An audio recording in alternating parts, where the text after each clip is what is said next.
साथियों, आप सबका चंद्राकर सर क्लास में बहुत बहुत स्वागत है। आप सबका इस क्लास में स्वागत करते हुए हर्ष हो रहा है कि आप सभी लोकसभा चुनाव 2000 की तैयारी में पूरी तरह से जुड़ गए हैं। आज हम इस वीडियो में पीठासीन की डायरी कैसे सुगमतापूर्वक भरें, इस बाबत चर्चा करेंगे। तो चर्चा की शुरुआत आइए करें। आप सबको ये जो पीठासीन की डायरी है उसको बहुत ही सावधानी पूर्वक भरना है। चलिए सिलसिला शुरुआत करें। पीठासीन की डायरी, सबसे पहला बिंदु है यहाँ पर निर्वाचन क्षेत्र का नाम आपको स्पष्ट अक्षर पर लिखना है। जैसे कि मैंने यहाँ पर लिखा है 8 रायपुर। मतदान की तारीख, जिस तारीख पर आपके यहाँ मतदान हो उस तारीख को आप स्पष्ट लिख दीजिएगा।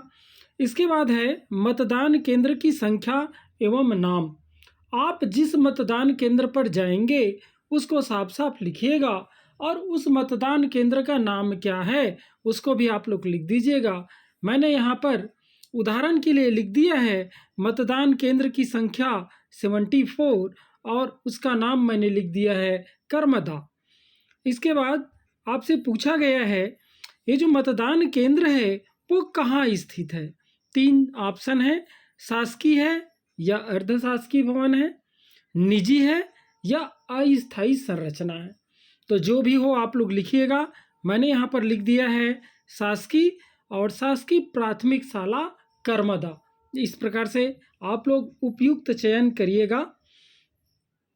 इसके बाद चौथा है स्थानीय रूप से भर्ती किए गए मतदान अधिकारी की संख्या यदि हो तो। साथियों, इसकी नौबत नहीं आएगी। यदि किसी मतदान अधिकारी की ज़रूरत पड़ेगा तो सेक्टर ऑफिसर से आप डिमांड करिएगा, वो आपको देगा। इसलिए यहाँ पर प्रायः निरंक आता है।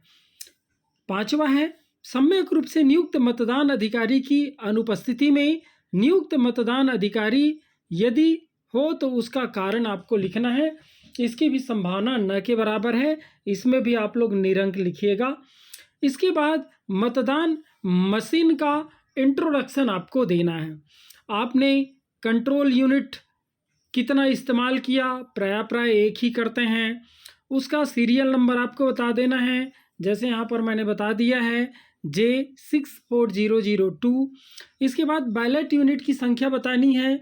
यदि 16 से ज़्यादा हो तो 2 लगता है, 32 से ज़्यादा हो तो 3 लगता है। मैंने यहाँ पर 3 दिया है और उसका क्रम संख्या भी मैंने बता दिया है P08881, P08892, P08913।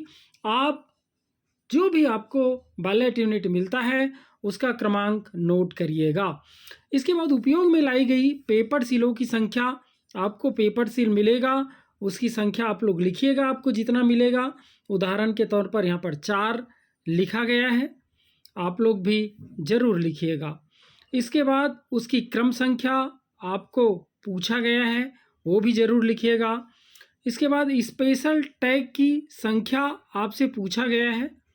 Special tag की संख्या आपसे पूछा गया है। मैंने यहाँ पर 3 लिखा है, उसका सीरियल नंबर भी मैंने दे दिया है। जो आपको मिलेगा वही सीरियल नंबर दीजिएगा। इसके बाद स्पेशल टैग जो उपयोग में लाते हैं, एक उपयोग में लाते हैं, क्लोज बटन में जो लगाते हैं वही है, उसको 1 लिखिएगा। और जिसके यूज़ करेंगे प्रायः पहले को यूज़ करते हैं, उसका सीरियल नंबर आप ज़रूर लिखिएगा। इसके बाद उपयोग में ना लाए गए या वापस किए गए स्पेशल टैग की संख्या जो 3 बच जाएगा, 3 तो मिला है, 1 हमने यूज़ किया, 2 बच जाएगा, उसका सीरियल नंबर आप नोट कर दीजिएगा। इसके बाद जिन मतदान केंद्रों में वीवीपैट का उपयोग हुआ है उन पर लागू ये व्यवस्था है, तो आपको उपयोग किए गए प्रिंटर, अर्थात वीवीपैट ही है, उसको प्रिंटर बोला जाता है, प्रिंटर मशीन की भांति काम करता है, उसकी संख्या आपको 1 लिखना है। उसके बाद उसका सीरियल नंबर भी आपको लिखना है, जैसे कि आपको दिखाई दे रहा होगा। इसके बाद ऐसे अभ्यर्थी की संख्या आपको बताना है जिन्होंने मतदान केंद्र पर मतदान अभिकर्ता नियुक्त किए हैं। कितने अभ्यर्थी ने मतदान अभिकर्ता नियुक्त किया है आपको लिखना है। मैंने 4 लिखा है। इसके बाद मतदान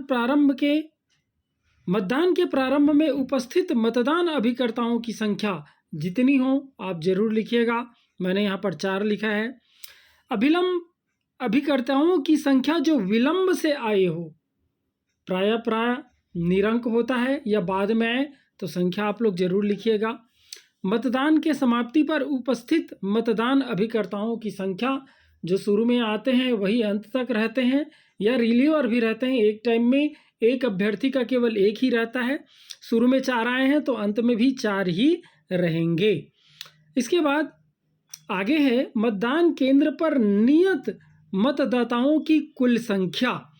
इस कुल संख्या को आप लोग चिन्हित प्रति में कुल जितना है प्लस एडीसी दोनों को जोड़ के लिखिएगा। जैसे कि मैंने लिखा है चिन्हित प्रति का 1018 और 4 एडीसी, इस प्रकार से 1022। इसके बाद निर्वाचक नामावली की चिन्हित प्रति के अनुसार मत देने के लिए अनुज्ञात किए गए निर्वाचकों की संख्या, निर्वाचक नामावली की चिन्हित प्रति, ये आप लोग देख पा रहे होंगे वहाँ पर चिन्हित प्रति के अनुसार मत देने के लिए अनुज्ञात मतलब कितने जने उससे मत डाले हैं, तो यहाँ पर मैंने लिखा है 800। इसके बाद मतदाता रजिस्टर में प्रविष्ट मतदाताओं की संख्या निश्चित रूप से वही आएगा, ये भी 800 ही रहेगा।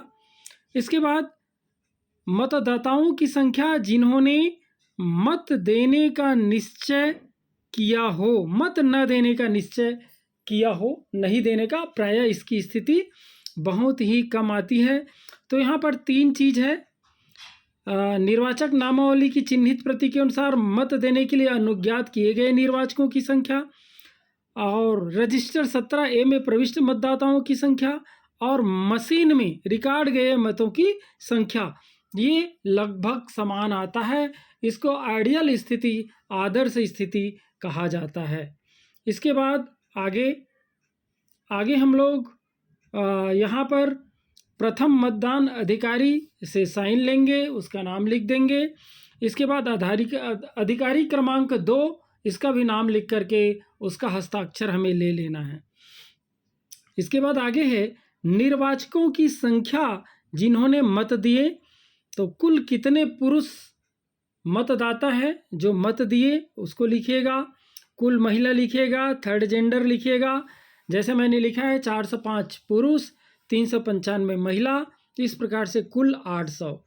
इसके बाद है अभ्याक्षेपित या चैलेंज मत, लगभग न के बराबर स्थिति बनता है, यहाँ पर निरंक लिखिएगा। और जब इसमें निरंक लिख दिए तो स्वीकृत भी निरंक आएगा, अस्वीकृत भी निरंक आएगा, और जब्त की गई जो रकम है वो भी निरंक ही आएगा।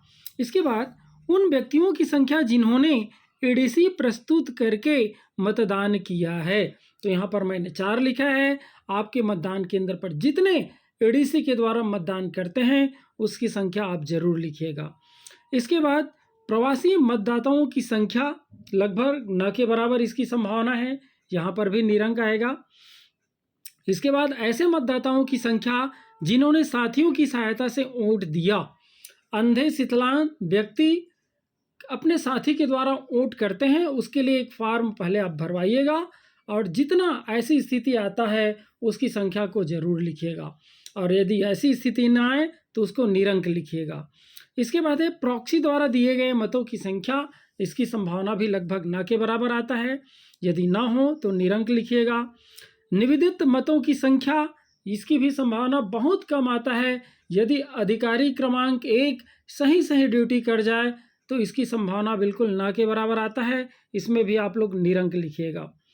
इसके बाद निर्वाचकों की संख्या जिनसे उसकी उम्र के बारे में घोषणाएं प्राप्त की गई। कई बार होता क्या है, एक मतदाता आया और उसकी जो जानकारी है बिल्कुल सही है, लेकिन हम देखते हैं तो हमें ऐसा लगता है कि 18 वर्ष का हो ही नहीं सकता। जब हमारी मन में ऐसा शंका हो जाए तो उससे एक फॉर्म भरवा लेना है।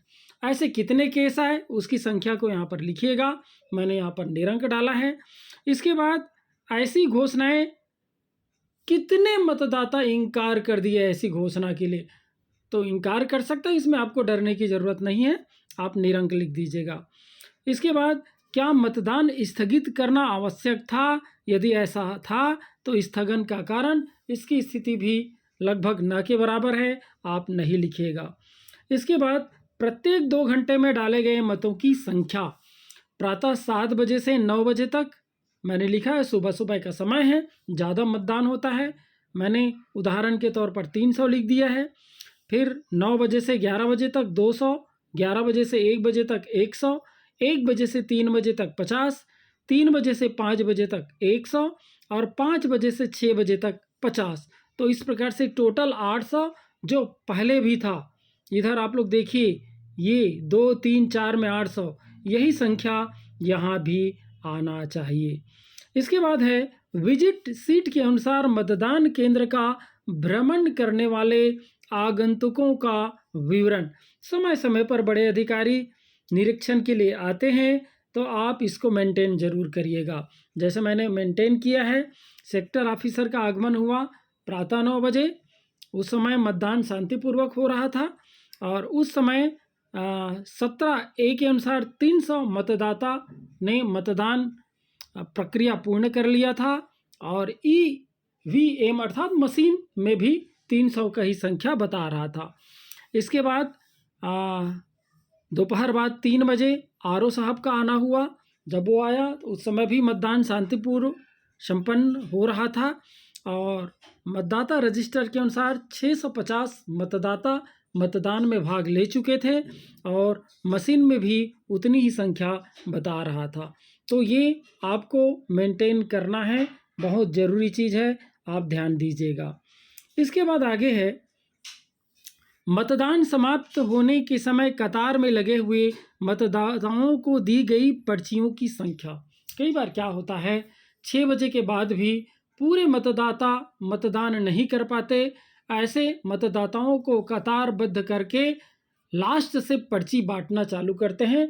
तो कितने पर्ची बांटा गया है, इसकी संख्या आप लोग लिखिएगा। इसकी स्थिति आए तो मैंने यहाँ पर निरंक लिखा है। अंतिम मतदाता के मत देने के पश्चात मतदान समाप्ति का समय मैंने शाम 6 बजे का समय यहाँ पर नोट किया है। आप यथा स्थिति आप उल्लेख जरूर करिएगा। इसके बाद निर्वाचन अपराधों का विस्तृत विवरण है।